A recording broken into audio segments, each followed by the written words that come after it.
Bienvenidos y bienvenidas al primer podcast de cultura canábica, PodCannabis, por Frecuencia Milénica. En esta edición, Julio Rey entrevista a Julia Galcerano, médica endocannabinóloga. En esta entrega de PodCannabis tenemos el gusto de compartir el aire con Julia Galcerano, médico internista, especialista en endocannabinología e integrante, presidenta, deberíamos decir, de la Sociedad Uruguaya de Endocannabinología. Las buenas tardes, Julia, ¿cómo estás? Bien, y ustedes, en realidad agradecer por la entrevista, porque todo lo que sea difusión de cannabis medicinal nos interesa. Gracias, igualmente a vos por darnos la respuesta positiva para sumarte a este espacio. Bueno, Julia, cannabis medicinal, cannabis terapéutico, y un término muy en boga de un tiempo a esta parte, que si no me equivoco, surgió aquí en Uruguay. La endocannabinología, supongo que en referencia a los endocannabinoides. ¿De qué trata? Exactamente.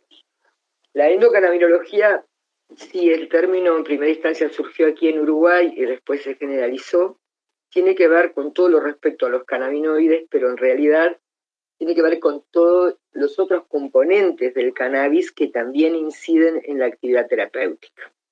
Cuando hablamos de eso, hablamos de los terpenos, hablamos de los flavonoides, hablamos de los polifenoles, hablamos de toda esa cantidad de productos que tiene el cannabis y que inciden. Es cierto que no se estudian todos, pero bueno, en la medida que se ha visto que es importante, se han ido aislando los terpenos, y esto nos da como otra arma terapéutica, otra posibilidad terapéutica, porque de acuerdo a cuál tengan, también es cómo inciden en la patología de la persona, en la enfermedad de la persona. Eso es como a grosso modo, por decirlo. ¿Y por qué endocannabinoides, Julia? ¿De qué hablamos cuando hablamos de endocannabinoides?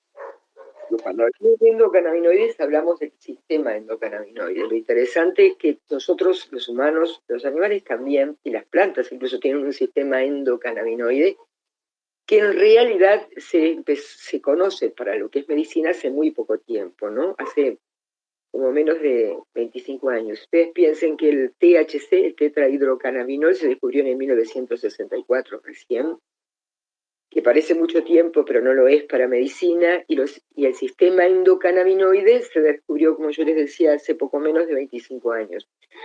Es un sistema que se conoce poco, que en Facultad de Medicina todavía no se estudia de forma integrada a los programas, salvo en farmacología. Y estoy hablando de Uruguay, pero estoy hablando de otros países también. Y este sistema endocannabinoide es un sistema de comunicación intercelular. Es un sistema que regula la homeostasis del organismo, que cuando hay alguna función que está en falla se pone en marcha y libera los endocannabinoides. Esto quiere decir nosotros, los animales también, cuando tenemos un problema, el sistema se pone en marcha y libera endocannabinoides, que los más conocidos son la anandamida y el 2-AG, pero hay más. ¿Y qué pasa? Cuando el organismo per se no puede responder al problema que tiene, es ahí que nosotros podemos usar cannabinoides exógenos, como son los sintéticos, que en el país nosotros no tenemos, o los fitocannabinoides, y acá hablamos de los derivados de la planta de cannabis, ¿sí? ¿Por qué es eso? Porque el sistema endocannabinoide funciona con receptores y con los endocannabinoides. Los receptores, que son dos, los CB1 y los CB2, tienen la particularidad que están en todo el organismo, en diferentes lugares, de acuerdo si son CB1 o CB2. Los CB2 son fundamentalmente neurotransmisores, pero no son neurotransmisores porque están en el cerebro. Pero no solo, porque también están en el sistema periférico, y los CB2 que tienen que ver sobre todo con la inmunidad. Entonces, cuando queremos explicar esto, hablamos de la cerradura y de la llave. Los receptores serían la cerradura y las llaves serían los endocannabinoides o los fitocannabinoides cuando nosotros los usamos. ¿Qué quiere decir? que cuando se liberan o cuando le damos fitocannabinoides, estos van a encajar, por decírselos de alguna manera práctica, en la cerradura y van a actuar en los lugares que nosotros queremos. Por eso es tan importante saber qué cannabinoides dar, cuál es la dosis, de acuerdo a la enfermedad o al síntoma que tratamos y por ende a la enfermedad. Esto que parece tan sencillo porque la gente dice, bueno, el cannabis sirve para todo, sirve para muchas cosas, pero no es cualquier cannabis, no es cualquier dosis, y hay que ver la ciencia de la endocannabinología, el arte yo diría, tiene que ver en eso, ¿no? El tipo de cannabinoide que usamos, esto que habíamos dicho antes, si sabemos los terpenos, cuál terpeno tenemos, para qué lo usamos, qué es lo que buscamos, cuál es la respuesta, y para tener una respuesta adecuada es lo primero.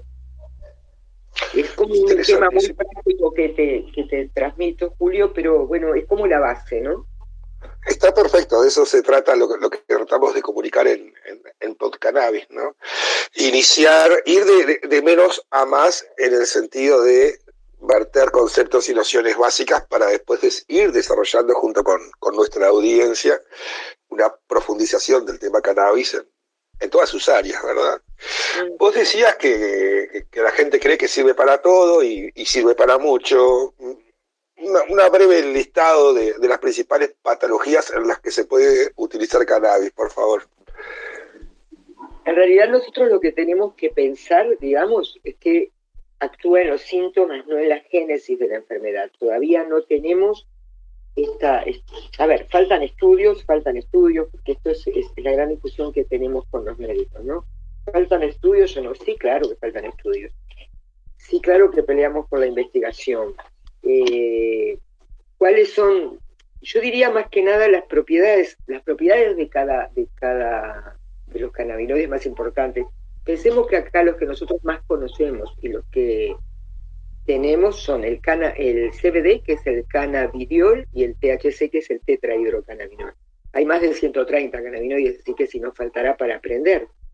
Pero dentro de las enfermedades, volviendo a tu pregunta, esto es digo como cosa básica, ¿no?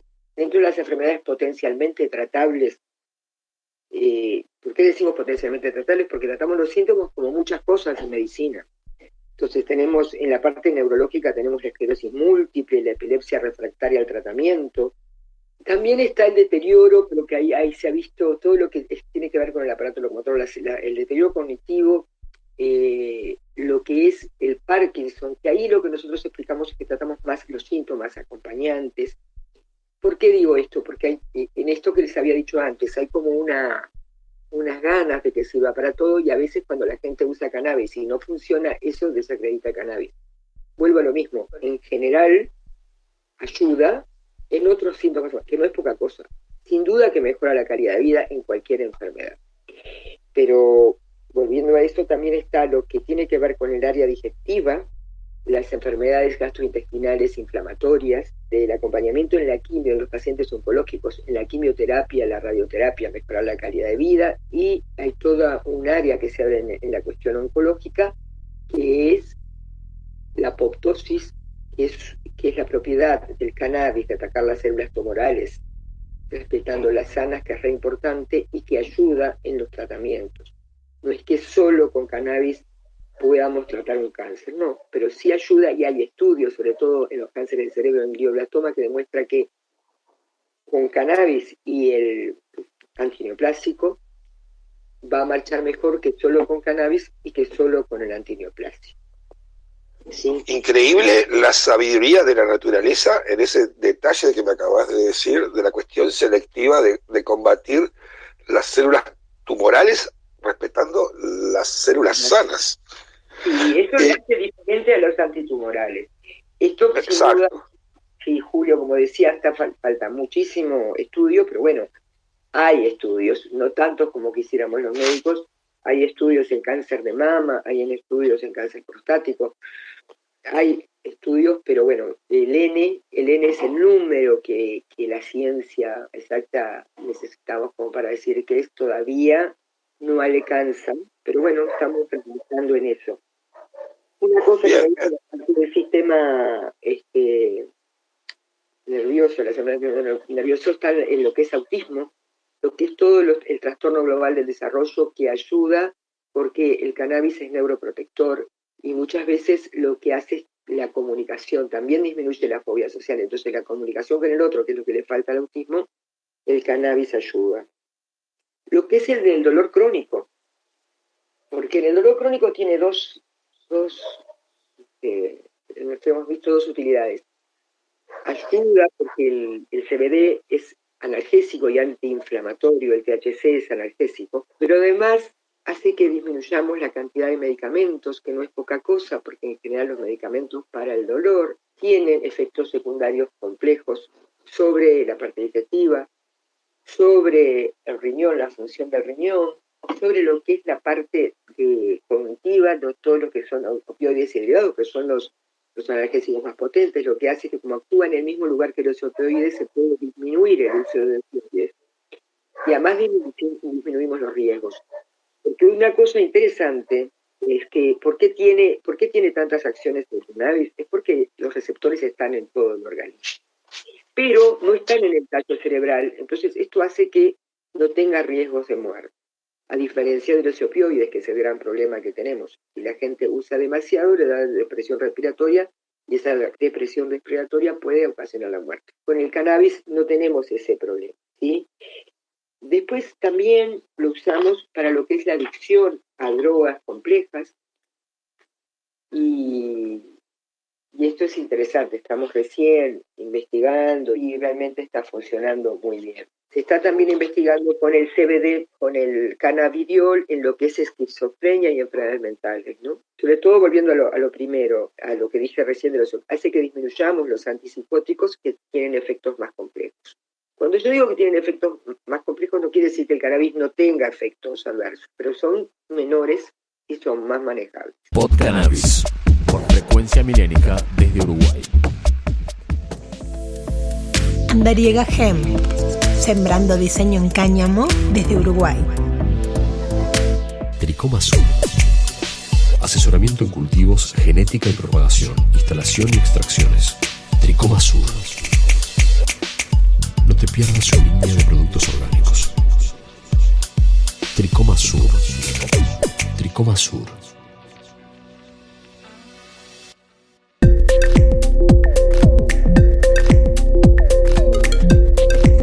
Frecuencia Milénica. Sucesos que estimulan. Más derechos, más salud, más y mejor regulación. Visita y registrate en nuestra web www.aca.org.uy. ACA, Agrupación de Cultivadores de Cannabis del Uruguay. No, impresionante la inversión de conceptos de la cultura general con respecto a los aspectos negativos de la cannabis, ¿no? Desde que es neuroprotector, y antiguamente lo que nos decían a quienes usamos cannabis es que nos quemaban las neuronas, ¿verdad?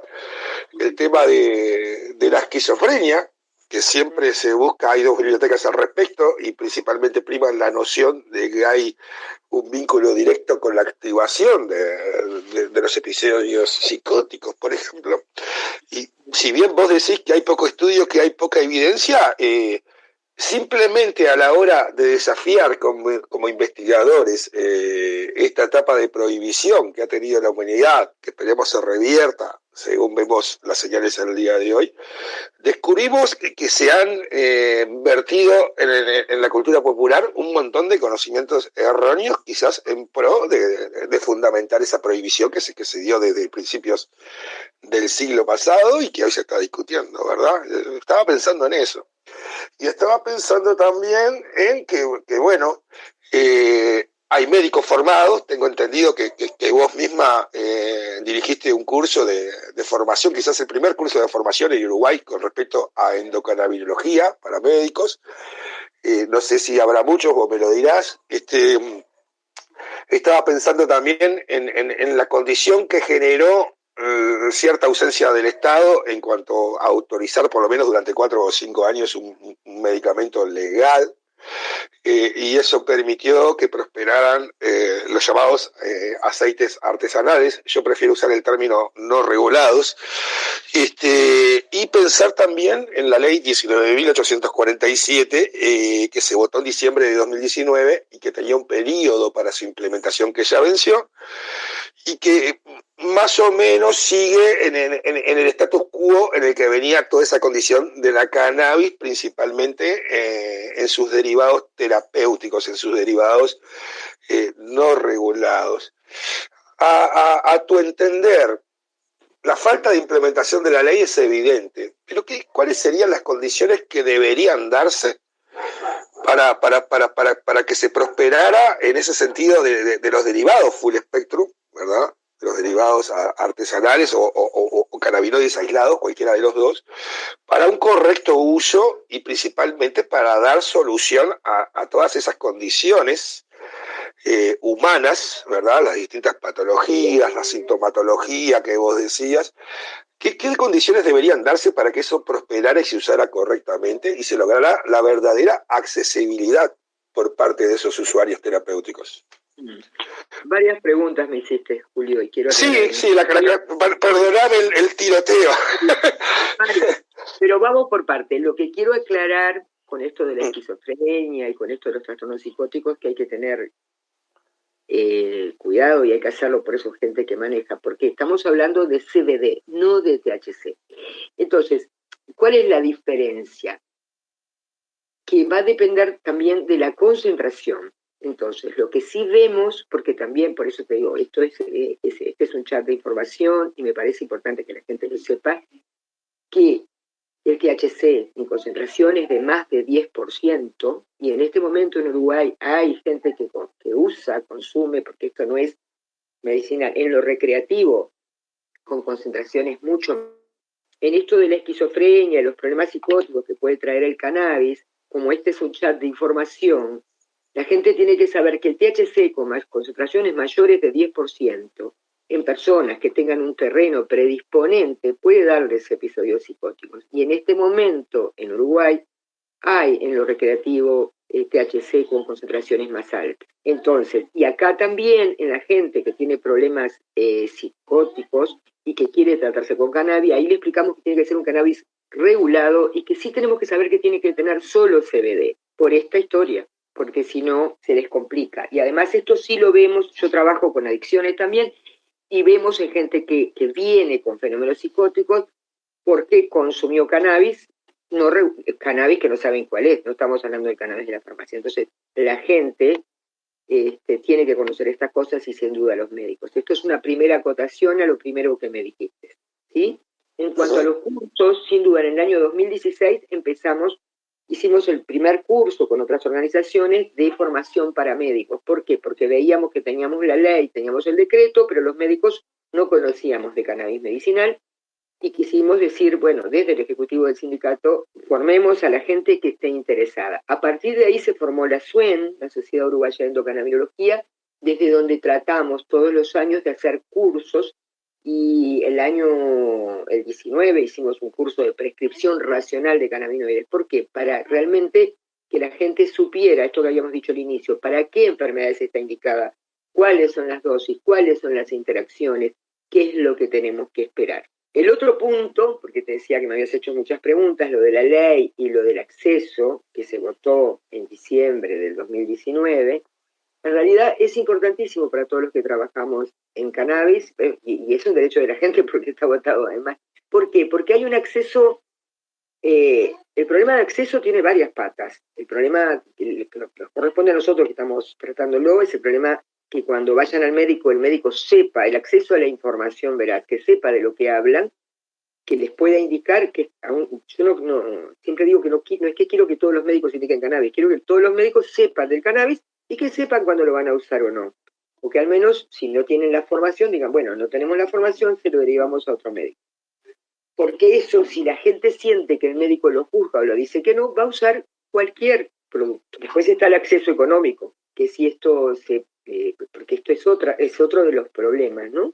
La gente tiene que poder tener acceso a lo que considera que es necesario que su médico le indica, y no tiene que ser prohibitivo para los que no tienen tanto ingreso económico. Después está el acceso a los diferentes productos. Si yo no tengo regulado, y que yo también aclaro que yo no le prefiero decirle aceites no regulados y no artesanales, si yo no tengo regulado los cannabinoides que yo preciso, no tengo ningún producto en este momento regulado de THC, y la persona necesita THC, lo va a buscar por otro lado. Entonces, esta ley lo que aspira es a que todo el mundo pueda tener acceso, que tengamos acceso también a los distintos cannabinoides, y que a su vez se regule la gente que produce cannabis medicinal y que lo haga de manera consciente, es decir, que yo pueda saber cuando un paciente me trae un producto, que ese producto está estudiado, saber las concentraciones y saber que no tiene contaminantes, porque el cannabis se puede contaminar, puede haber bacterias, puede haber tóxicos, entonces bueno, todo eso es importante.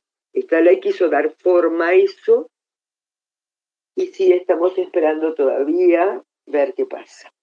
Es cierto que estuvo la pandemia en el medio y esto ha hecho que, bueno, que todas las fuerzas del ministerio, yo quiero creer eso, se han dedicado a esto de la pandemia, que es cierto, pero que necesitamos también regular esto del cannabis, porque si no también pasa a ser un problema de salud pública. Si yo tengo personas que usan cannabis medicinal pensando que es el adecuado porque tienen un cartelito que dice que está autorizado y no está, ahí tengo un problema de salud pública, ¿sí? Y para los que defendemos el cannabis tenemos doble problema porque eso desacredita el cannabis medicinal muchas veces. Porque la gente lo usa sin saber 1, 2 gotas, 3 gotas.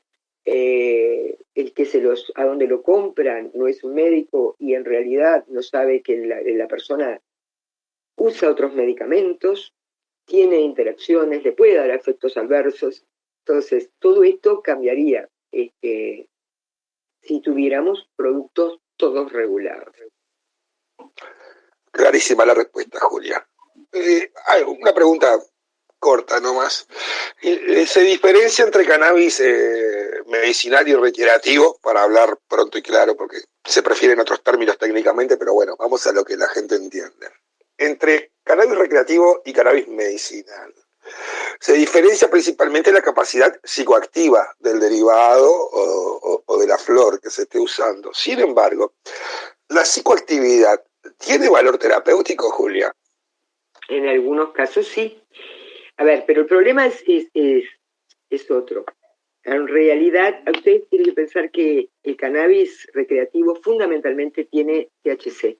Y vuelvo a decir lo que dije al principio. Muchas veces no sabemos, salvo lo de la farmacia, que sabemos que tiene hasta 7% de THC, no sabemos la concentración.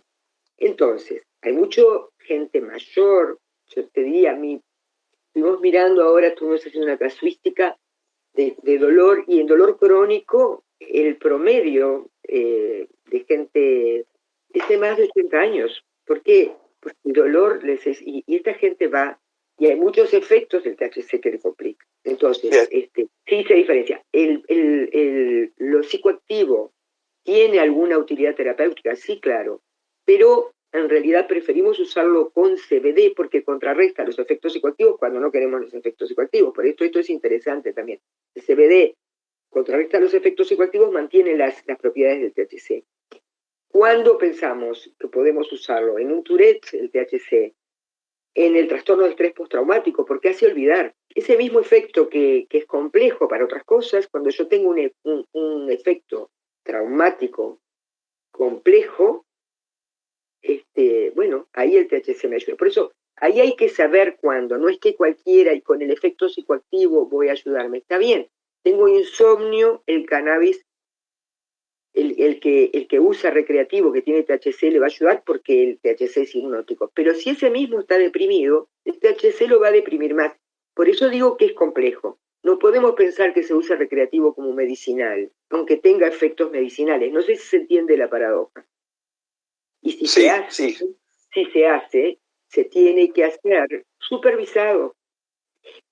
Porque en un cáncer, hay cánceres que de acuerdo a los receptores, donde están los receptores y qué sé yo, marchan mejor con THC o con CBD. Lo que nosotros vimos es que mejor con los dos. Ahora, ¿cuánto? Bueno, esto es lo que tenemos que ver. ¿Es que fumando solo va a ayudarse? No. Y en realidad, si lo van a usar, porque esto es un error que se ve mucho, porque las películas muestran que la gente tiene cáncer y fuma cigarros de cannabis y está fantástico. Bueno, pero no es tan así. Hay que ver ese cannabis que fuma, que es mejor que no fume porque la vía respiratoria también se afecta. ¿Qué concentración tiene de THC? No sé si es claro. Si yo tengo un gurí que necesito y tiene un cáncer y tiene un osteosarcoma, que es un cáncer de hueso, y está mal, voy a usarlo. Ahora, ¿necesito que sea regulado? Sí, claro que sí, porque si no le estoy haciendo, aunque le estoy haciendo bien, le estoy haciendo mal. Y en medicina tenemos una norma que es primum non nocere, que es decir, primero no dañar. Entonces, en esto, con cannabis, con ácido acetilsalicílico, que es la aspirina, por decirle algo, o con omeprazol, que es muy conocido, no importa, con lo que sea, yo tengo que decir, bueno, está bien, le va a servir balanza, riesgo, beneficio. Esto es, para nosotros los médicos, es fundamental. Entonces, nosotros en algún momento, les cuento, tratamos de hacer una encuesta que algunos de ustedes capaz que les llegó de clubes canábicos que usaban, de la gente que usaba, y que lo usaba con fines medicinales algunos, o que lo usaban como recreativo y de rebote les mejoró algún síntoma. Está bien. Ahora, vuelvo a decir, tiene que ser controlado. Porque en esto, otro ejemplo que les va a quedar muy claro, el THC puede ser anticonvulsivante, pero puede ser proconvulsivante. ¿Y cuál es la diferencia? La dosis. Por eso es que es tan complejo. La misma planta, y por eso les cuesta tanto a los médicos entender los efectos medicinales. ¿Por qué? Porque a nosotros nos enseñaron los efectos, yo soy de la generación, y todavía hay, de la generación que el cannabis era una droga de abuso. Nadie hablaba de los efectos medicinales. Cuando nosotros salimos a explicar esto, a mostrar, y bueno, a publicar, por suerte nos publicaron un trabajo de la revista médica de cannabis y qué sé yo, para que tuvieran idea, fue como un llamado de atención, pero bueno, necesitamos más investigación. Volvemos a lo que habíamos dicho en algún momento en la entrevista. Y no, lo psicoactivo no es mala palabra porque nosotros, eso te lo redondeo ahora, usamos cosas psicoactivas, pero controladas. Perfecto, está entendido. De Bob Marley a Mechulam se podría definir el proceso, ¿no? Exactamente, pero Mechulam es realmente impresionante porque el veterano sigue haciendo investigación. Realmente, en Israel, ellos usan cannabis fumado porque dicen que, bueno, no tienen acceso a los vaporizadores. Y acá tenemos otro problema. Nosotros, si quisiéramos usar la flor, digamos, los vaporizadores no es legal importarlos. Por eso hay como mucha cosa que tenemos que cambiar en nuestra cultura y en los permisos, y acá volvemos a la aprobación, a la ejecución de la ley, porque aprobada ya está. Entonces, es un tema apasionante, es complejo, y bueno, tenemos que apoyar que realmente seamos, nosotros que somos el primer país que reguló el uso del cannabis, que tenemos decreto de cannabis medicinal, que bueno, que el cannabis medicinal fue después del recreativo, porque así se dieron las cosas políticas, tenemos que seguir, sin duda, apoyando y peleando por la ley de acceso al cannabis medicinal. Eso, ni que tal vez, como decimos. Podcannabis, por Frecuencia Milénica desde Uruguay. Andariega Gem, sembrando diseño en cáñamo desde Uruguay. Tricoma Sur. Asesoramiento en cultivos, genética y propagación, instalación y extracciones. Tricoma Sur. No te pierdas su línea de productos orgánicos. Tricoma Sur. Tricoma Sur.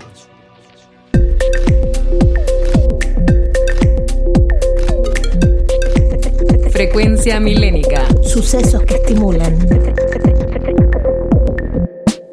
Más derechos, más salud, más y mejor regulación. Visita y registrate en nuestra web www.aca.org.uy. ACA, Agrupación de Cultivadores de Cannabis del Uruguay. Sin duda que sí, Julia. Bueno, agradecemos muchísimo tu tiempo, Julia, y si considerás que te queda algo por expresar, este es el momento de hacerlo. En realidad creo que has sido como muy claro con tus preguntas, aunque hiciste de repente muchas seguidas, pero no hay problema, y quedamos a la orden, porque es un tema apasionante y en realidad, estamos tratando de promover el uso porque nos parece desde nuestro punto de vista médico que realmente sirve. Eso, y eso lo demuestra, la cantidad de pacientes que día a día tenemos y que siguen buscando respuestas, porque lo que sí es el cannabis es una medicación multiuso, porque actúa a distinto nivel. Por eso digo que es tan importante preservar la indicación, justamente para eso, para que sea un uso con control médico por todo lo que implica. Es decir, que todos los que queremos el cannabis medicinal, todos los que apoyamos, nos quedemos en el lugar que tenemos. Yo no podría hablar de distintas variedades. Sí puedo hablar de los usos, sí puedo hablar de qué pasa, sí puedo hablar de las interacciones, sí sigo aprendiendo día a día. Todos los días tengo preguntas de colegas cada vez de las especialidades más diferentes con usos distintos o preguntas a ver si se puede usar que me implica estudiar. Entonces, este es un tema para que todos los que estemos en el cannabis sigamos estudiando, sigamos trabajando en conjunto. Por eso, tú, Julio, cuando me planteabas lo de la entrevista y hacer, sin duda, yo siempre que haya algo para que implique la difusión, que implique apoyar, que implique estudiar y buscar más conocimiento para esta planta que el uso de cannabis medicinal tiene más de 4.000 años, pero que estamos nosotros empapándonos en esto ahora, me van a tener en la primera fila. Sí, y se agradece muchísimo, Julia, tanto lo que acabas de decir como lo que identificamos como un largo activismo de tu parte en el tema salud, ¿verdad? Más allá de la cannabis incluso, y con esta especialidad en cannabis hoy por hoy. Muchísimas gracias, Julia. Te vamos seguramente a convocar nuevamente para seguir profundizando en los aspectos medicinales y terapéuticos de la cannabis. Y nuevamente muchas gracias. Bueno, te agradecida soy yo, Julio, que tú también sos un activista del cannabis. Desde otro lugar, pero nos hemos cruzado. Que tengan un buen día. Gracias, como tú lo dijiste, darnos nuestro lugar y respetar nuestros respectivos lugares para tratar de coordinar y mejorar esta realidad que hoy por hoy sigue, excepto por profesionales como vos y los que están formados y algunas agrupaciones, sigue un poco a la deriva, pero tratando de ponerle orden. Ha sido Julia Galcerano, especialista en endocannabinología, médico internista, presidenta de la SUEN en Uruguay. Para PodCannabis Uruguay. PodCannabis, por Frecuencia Milénica desde Uruguay.